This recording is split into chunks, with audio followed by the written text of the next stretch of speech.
नदी किनारे दो बहनों का आर पार ससुराल। गुड़िया और ज्योति दोनों ही सगी बहनें थी और उन दोनों बहनों का ससुराल एक ही नदी के आर पार था। जहाँ ज्योति अपने ससुराल में एक आजाद परिंदे की तरह अपना जीवन जीती थी, तो वहीं गुड़िया, जिसे ससुराल में हर कोई दबा कर रखा करता। एक दिन की बात है, ज्योति का बहुत दिनों से अपनी बहन गुड़िया से मिलने का मन कर रहा था। इसीलिए ज्योति बिना कुछ सोचे समझे नाव में बैठकर अपनी बहन के ससुराल चली जाती है, जहां गुड़िया की सास मंजू ज्योति को ऐसे बिन बुलाए और बिन बताए आता देखकर थोड़ी नाराज हो जाती है। लो आ गई महारानी बिना बुलाए मेहमानों की तरह। अरे ना तो इसके ससुराल में इसकी सास है और ना ही ससुर, तभी तो बेशर्मों की तरह कहीं भी मुंह उठाकर चली जाती है ये। और तो और महारानी के कपड़े पहनने का कोई ढंग भी नहीं है। अरे मुझे तो कभी कभी लगता है कि कहीं ये गुड़िया को भी अपनी तरह बेशर्म ना बना दे। लेकिन अपनी बहन को देखकर गुड़िया बहुत खुश होती है और वो लंबा चौड़ा घूंघट किए हुए अपनी बहन के लिए चाय लेकर आती है। तो वहीं ज्योति को अपनी बहन को इस तरह घूंघट में देखकर बड़ा ही अटपटा लगता है और वो अपनी बहन से बोलती है, अरे गुड़िया, ये इतना लंबा चौड़ा घूंघट किस लिए है भाई? मैं तो तेरी बड़ी बहन हूँ, फिर किस लिए इतनी शर्म आ रही है तुझे, जो इतना बड़ा घूंघट करके पूरे घर में यहाँ वहाँ मंडरा रही है? अरे दीदी, आपको मालूम नहीं, ये घूंघट तभी हटता है जब मैं रात को सोने जाती हूँ, वरना सुबह उठते ही मुझे सर पर घूंघट करना पड़ता है। वरना अगर मुझे किसी ने बिना घूंघट के देख लिया तो बवाल ही हो जाएगा मेरे ससुराल में। हे भगवान, कैसे लोग हैं इस घर में? अरे आज के जमाने में भी ये लोग कितनी छोटी सोच रखते हैं। ये सब किस्मत किस्मत की बात है दीदी। हाँ, ये बात तो तूने बिल्कुल ठीक कही। जब मेरे सास ससुर जिंदा थे तब भी उनको मेरे पहनावे से या मेरे बाहर आने जाने से या किसी भी चीज से परेशानी नहीं थी। उन्होंने हमेशा मुझे एक आजाद पंछी की तरह ही रखा है। अरे मुझे तो लगता ही नहीं था कि मैं उनके घर की बहू हूँ। हाँ दीदी, ये बात तो आपने बिल्कुल ठीक कही। आपकी सास ससुर बहुत अच्छी थी, लेकिन कहते हैं ना, किस्मत में जो लिखा होता है वही होना होता है। सब सोच सोच की बात है बहन। कहने को तो हम दोनों बहनों का ससुराल नदी के आर पार ही है और हमारा जब मन करे तब हम एक दूसरे से मिल सकते हैं। लेकिन तू तो मेरे घर आ ही नहीं सकती, क्योंकि तेरे ससुराल वालों को तेरे बाहर जाने से भी परेशानी है। हाँ दीदी, जब से शादी हुई है तब से मैंने एक बार भी घर से बाहर कदम नहीं रखा, चाहे मैं कितनी भी बीमार क्यों ना पड़ जाऊं। ये लोग मुझे डॉक्टर के पास भी नहीं लेके जाते, क्योंकि इनके हिसाब से बहुओं को बाहर जाना शोभा नहीं देता है। दोनों बहनें साथ में मिलकर एक दूसरे से खूब सारी बातें करती हैं और फिर थोड़ी ही देर में ज्योति के फोन पर उसके पति का फोन आने लगता है। इसलिए ज्योति अपनी बहन से मिलने के बाद तुरंत ही अपने घर लौट जाती है। इसी तरह से कुछ दिन गुजर जाते हैं। गुड़िया अब घर पर छत पर कपड़े सुखा रही थी, तभी ज्योति भी अपने छत पर टहलने जाती है। जैसे ही ज्योति की नजर अपनी बहन पर जाती है, वो खुशी से चिल्लाती हुई कहती है, गुड़िया यहाँ देख, मैं तुझे देख रही हूँ, तू मुझे देख पा रही है क्या? अपनी बहन को इस तरह जोर जोर से आवाज लगाता हुआ देखकर गुड़िया बहुत खुश होती है और वो भी अपनी बहन को जोर से चिल्लाकर आवाज देने लगती है। तभी वहाँ पर गुड़िया की सास मंजू आ जाती है और मंजू गुड़िया से कहती है, सारी शर्म हया पानी में घोल कर पी गई है क्या तू बहू? अरे तेरी बहन तो बेशर्म है ही, अब तू भी अपनी बहन की तरह बेशर्म होती जा रही है क्या? अरे भूल गई क्या कि तू अब इस घर की बहू है और हमारे घर की इज्जत है? फिर क्यों खुलेआम मेरी इज्जत नीलाम करने पर लगी हुई है तू? माफ करना माँ जी, पर मैंने ऐसा कुछ भी नहीं किया जिससे आपकी इज्जत नीलाम हो। मैं तो अपनी बहन से बात कर रही थी बस। मतलब अब तेरी जुबान भी कैंची से ज्यादा तेज चलने लग गई। अरे अगर अपनी बुद्धि का इस्तेमाल करेगी तब तुझे समझ में आएगा कि तू क्या कर रही थी। अरे ऐसे छत पर बहू को चिल्ला चिल्ला कर किसी से बात करना शोभा देता है क्या? यही सिखाया है क्या तुम दोनों की माँ ने तुम्हें? लेकिन माँ जी, खबरदार, अगर दोबारा अपनी जुबान से एक शब्द भी निकाला तो चुपचाप नीचे जाओ और घर का काम कर, बेशरम कहीं की। मंजू गुड़िया को बुरी तरह से सुनाने लगती है और चली जाती है। बेचारी गुड़िया चुपचाप अपना मुंह लटकाकर नीचे आ जाती है। ऐसे ही एक शाम मंजू बाजार से सब्जियां ले रही थी, तभी मंजू की नजर ज्योति पर जाती है, जो कि बाजार में एक ठेले से गोलगप्पे खरीद कर खा रही थी। उसे ऐसे गोलगप्पे खाते हुए देखकर मंजू को बहुत गुस्सा आता है और वो अपने मन ही मन में कहती है, हे भगवान, मुझे फिर से इस मनहूस का चेहरा देखना पड़ रहा है। अरे अगर मुझे पहले पता होता कि नदी के उस पार ये बेशरम का ससुराल है, तो मैं कभी भी गुड़िया को अपने घर की बहू नहीं बनाती। अरे एक तो इसका पहनावा मुझे बिल्कुल पसंद नहीं आता, ना सर पर दुपट्टा, ना बदन पर साड़ी, बस जीन्स और कुर्ता डालकर कहीं भी निकल जाती है महारानी। मंजू और उसकी पूरी फैमिली बहुत ही पुरानी सोच वाली थी। उनके हिसाब से लड़कियों को खुद की मर्जी से सांस लेने की भी अनुमति नहीं थी, इसलिए मंजू को ज्योति बिल्कुल भी पसंद नहीं थी। मंजू बाजार से सब्जियां लेकर घर आ रही थी। तभी मंजू देखती है कि गुड़िया नदी किनारे बैठकर एक मटके में नदी का पानी भर रही थी। ये देखकर मंजू को बहुत गुस्सा आता है। हे भगवान, अरे सत्यानाश हो इसका। मुझे तो लगता है कि तूने कसम खा रखी है सारी बिरादरी में और आस पड़ोस में मेरी बेइज्जती कराने की। अरे आज तक कभी हमारे खानदान में किसी की बहू ने घर के बाहर कदम नहीं रखा, और एक हमारी बेशरम बहू है जो नदी किनारे बैठकर मटके में पानी भर रही है। माफ करना माँ जी, घर में एक बूंद भी पानी नहीं था और आप भी घर पर नहीं थी, बस इसीलिए मुझे मजबूरन नदी किनारे पानी लेने आना पड़ा। अरे किससे पूछ कर तूने घर से बाहर कदम रखा? तुझे पता है ना घर के बहू को बाहर जाने की बिल्कुल अनुमति नहीं है। फिर तूने हिम्मत कैसे की घर से बाहर कदम रखने की?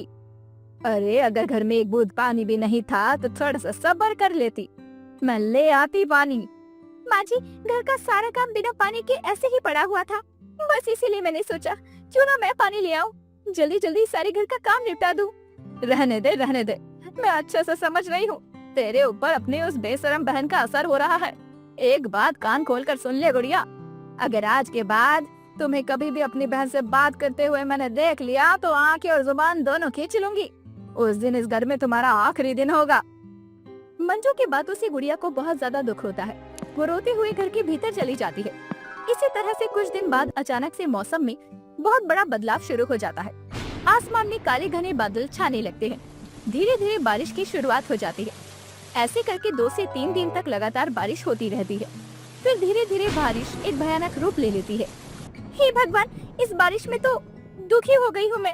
ना तो कपड़े सूख रहे हैं, ना धूप हो रही है, ना ये बारिश रुक रही है। अगर ऐसे ही रहा तो कैसे चलेगा? भयानक बारिश के कारण नदी के पानी का स्तर दिन प्रतिदिन बढ़ता जा रहा था। इस तेज बारिश के कारण ज्योति के पूरे घर में पानी घुस जाता है, जिससे ज्योति को बहुत ज्यादा परेशानी हो रही थी। हे भगवान, मेरे पूरे घर में पानी घुस चुका है। अब इस घर में रहना हम दोनों पति पत्नी के लिए बिल्कुल भी सही नहीं है। एक काम करते हैं, मौका देखकर हम लोग यहाँ से कहीं चले जाते हैं, वरना आगे जाकर हमें बहुत परेशानी होगी। दोनों पति पत्नी बारिश में ही नाव पर सवार होकर नदी के उस पार जा रहे थे कि तभी तेज बारिश के कारण नाव नदी में ही पलट जाती है, जिससे दोनों पति पत्नी नदी में डूबने लगते हैं। तभी आसपास के लोग ज्योति और उसके पति को नदी में डूबता हुआ देखकर शोर मचाना शुरू कर देते हैं, और शोर की आवाज सुनकर गुड़िया छत पर जाती है और देखती है कि उसकी बहन नदी में डूब रही है। ये देखकर गुड़िया को बहुत ज्यादा घबराहट हो जाती है। हे भगवान, ये तो दीदी और जीजा जी है। मुझे कैसे भी करके दीदी और जीजा जी को बचाना होगा। अब चाहे कुछ भी हो जाए, मुझे घर से बाहर कदम रखना ही होगा। गुड़िया को तैरना आता था, इसीलिए गुड़िया बिना किसी की परवाह किए जल्दी जल्दी नदी के पास जाती है और नदी में छलांग लगाकर अपनी बहन और जीजा जी को सुरक्षित नदी से बचाकर बाहर ले आती है। तभी वहाँ गुड़िया के ससुराल वाले पहुँच जाते हैं। अपने ससुराल वालों को देखकर गुड़िया बहुत ज्यादा डर जाती है।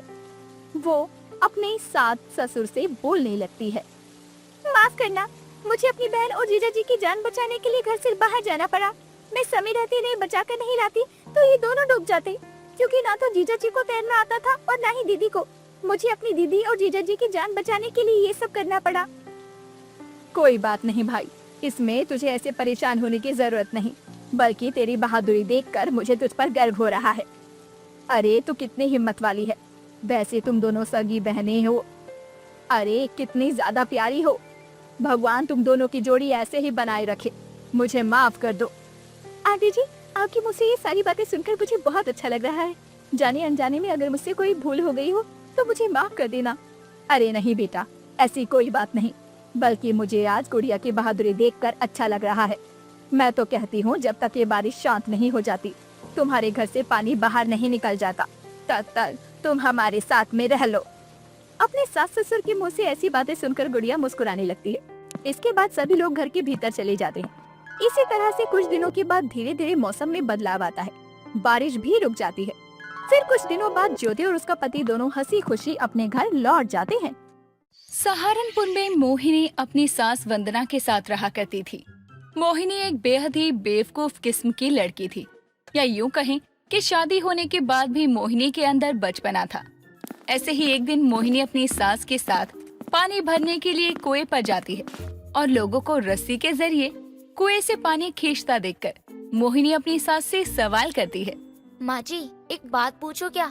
नहीं बहू, अभी तो कुछ मत पूछ, क्योंकि मैं नहीं चाहती कि तू अपना मुंह यहाँ खोले। पर माँ जी, मेरे जहन में एक सवाल पनप रहा है, उसका क्या? उसको अभी अपने जहन में दबा कर रख दे।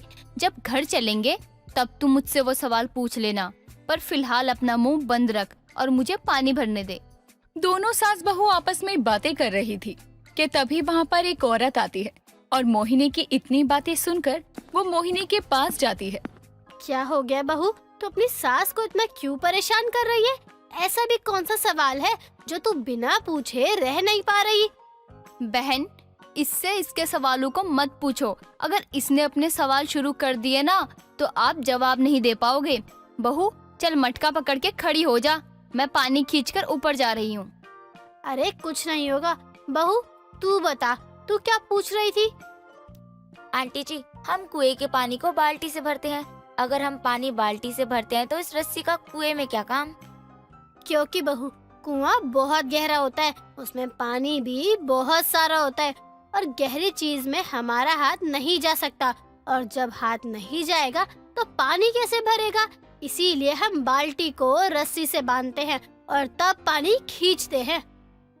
अच्छा, ऐसी बात है। हाँ, ऐसी ही बात है। अब इधर मटका पकड़। अपनी सास की बात सुनकर मोहिनी मटके को पकड़ती है और पानी भरवाने में मदद करती है, पर उस औरत की बात मोहिनी के दिमाग में अभी भी चल रही थी। कुआं गहरा है और गहरी चीज में हमारा हाथ नहीं जा सकता, इसीलिए हम रस्सी का उपयोग करते हैं।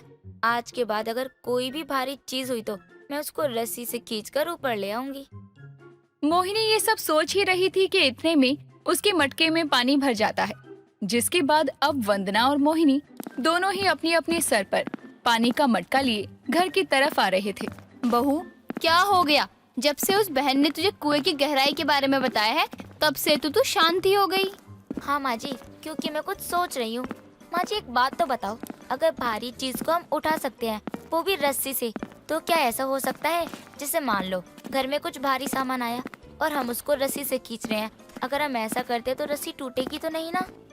नहीं बहू, कुछ भी नहीं टूटेगा। और वैसे भी हमें अपने घर में रखना ही क्या है जिसको हम रस्सी से खींचे। माँ जी, वो कुछ भी हो सकता है ना? दोनों सास बहू आपस में बातें करते हुए अपने घर आ जाती हैं, जिसके बाद वो दोनों मिलकर अपने घर का काम करने लगती हैं। मोहिनी अपने घर के बाहर कपड़े सुखा रही थी तो वहीं वंदना गाय के गोबर के उपले बना रही थी। मोहिनी वंदना अपने घर के बाहर कुछ औरतों के साथ बैठकर बातें कर रही थी। तभी वहाँ की लाइट चली जाती है और जैसे ही लाइट जाती है वैसे ही मोहिनी बोलती है। माँ जी, खाना क्या बनाना है? बहू, एक बात बता, तुझे अब तक खाने का ख्याल नहीं आ रहा था? जो लाइट जाते ही तू मुझसे खाने के बारे में पूछ रही है? माँ जी, अंधेरे में काम करने का मजा ही अलग होता है। अब बताओ भी कि खाना क्या बनेगा? तुझे जो बनाना है बना ले, क्योंकि रोहित तो है नहीं घर पर। लेकिन फिलहाल तू मेरा दिमाग मत खराब कर। अपनी सास की बात सुनकर मोहिनी वहाँ से चली जाती है और लालटेन जलाकर खाना बनाने लगती है। आज वंदना की तबीयत खराब थी, इसीलिए वो कपड़ों को लेकर धोबी घाट पर जाती है, जहाँ वो लोगों को डिटर्जेंट से कपड़ों को धोते देखती है। अरे क्या हो गया बिटिया, मैं कब से देख रहा हूँ तुम नहर में लोगों को कपड़े धोते हुए देखते जा रही हो। तुमको भी कपड़े देने हैं का? बाबा, मुझे कपड़े देने तो हैं, पर मेरी नजर यहाँ धुल रहे कपड़ों पर अटक गई। अरे कोई बात नहीं बिटिया, तुम एक काम करो, अपना कपड़ा वहाँ पे रख दो और नाम लिखवा लो अपना। ठीक है बाबा, पर क्या मैं आपसे एक बात पूछूं? हाँ हाँ बोलो ना। जब हम अपने घर में कपड़े धोते हैं या नदी पर लोग कपड़े धोते हैं तो मैंने देखा है कि वो लोग साबुन से कपड़े धोते हैं, पर यहाँ तो डिटर्जेंट से कपड़े क्यों धोते हैं? मेरा मतलब है आप साबुन का इस्तेमाल क्यों नहीं करते हो? वो इसलिए क्योंकि साबुन से ज्यादा जल्दी कपड़े साफ होते हैं डिटर्जेंट से, और तो डिटर्जेंट से कपड़ों में लगे सारे कीटाणु भी मर जाते हैं। अच्छा ऐसा है, अब से मैं भी डिटर्जेंट का इस्तेमाल करूंगी। इतना बोलकर अब मोहिनी वहाँ कपड़े रखकर अपने घर आ जाती है और एक डिटर्जेंट खरीदकर उसको अपने हाथों में रखकर निहारती है। डिटर्जेंट से कीटाणु मर जाते हैं और हमारे कपड़े भी कीट रहित हो जाते हैं। जब कपड़ों पर ये इतना असर करता है तो हम इंसानों पर कितना करता होगा। अगर मैं इस डिटर्जेंट को पी लूं तो मेरा शरीर भी कीटाणु रहित हो जाएगा और सभी बीमारियों से लड़ने में सक्षम होगा। एक काम करती हूँ, मैं इस डिटर्जेंट का घोल बनाती हूँ और थोड़ी देर छोड़ देती हूँ इसे। सभी की नजरों से छुपती छुपाती मोहिनी अब डिटर्जेंट को पानी में घोलती है और थोड़ी देर के लिए छोड़ देती है।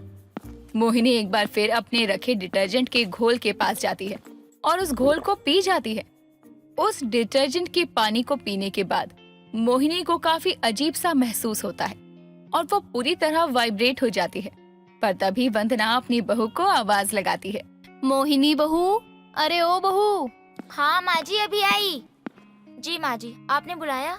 हाँ बुलाया तो है, पर ये बता कि तेरे मुंह से झाग क्यों निकल रहा है? नहीं मोहिनी, माँ जी को नहीं बताना। अगर तूने माँ जी को बताया तो माँ जी गुस्सा होंगी। पता नहीं माँ जी, लगता है मेरे पेट में ही छाप बन गया है। थोड़ी देर में ठीक हो जाएगा अपने आप। अच्छा कोई बात नहीं, ये बता कपड़े धुलवाने के लिए कहाँ गई थी? माँ जी अपने पुराने अंकल के पास, रघु के बाबा है ना, उनके पास गई थी।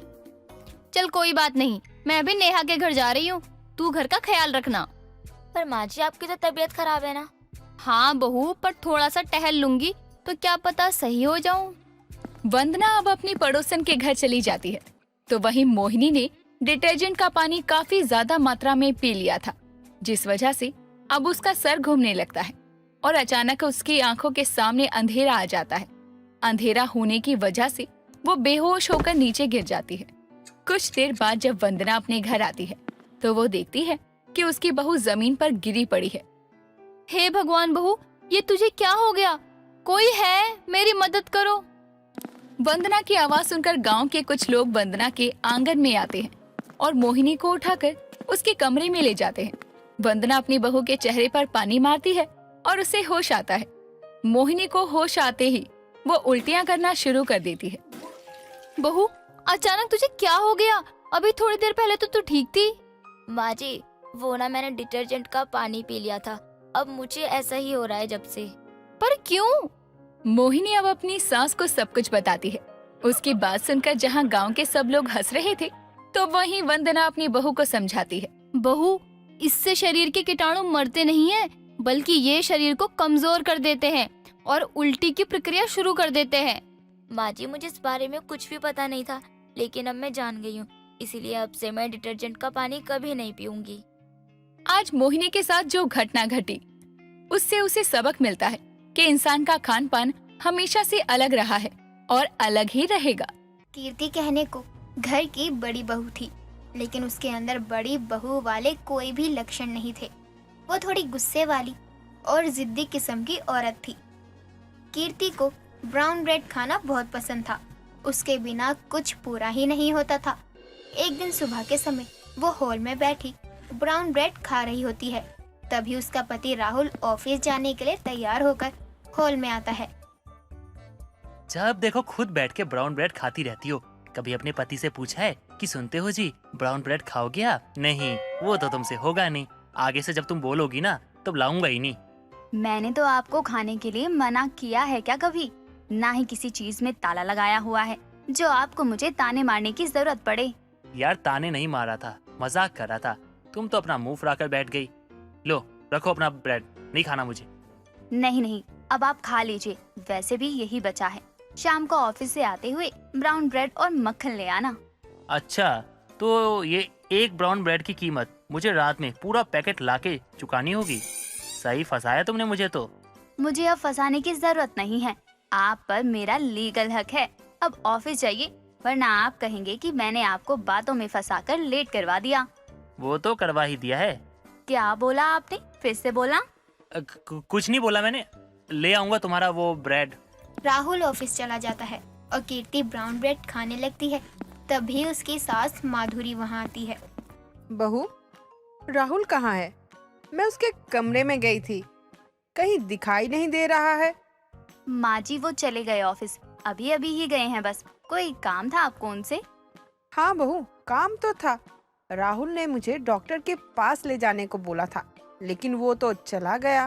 कोई बात नहीं माँ जी, वो नहीं है तो क्या हुआ, मैं ले चलूंगी आपको। आप जाकर तैयार हो जाइए। ठीक है बहू, मैं बस अभी तैयार होकर आती हूँ। थोड़ी देर बाद कीर्ति अपनी सास को लेकर डॉक्टर के पास जाती है। वापस आते हुए उसे बहुत जोरों से भूख लगती है। तभी वो अपनी सास से कहती है, माँ जी, मुझे बहुत जोरों से भूख लगी है। आप हाँ कहे तो सामने कॉफी शॉप है, चले क्या? बहू, तू तो जानती है ना कि मैं बाहर का कुछ नहीं खाती हूँ। बाहर के खाने में बहुत तेल मसाला होता है।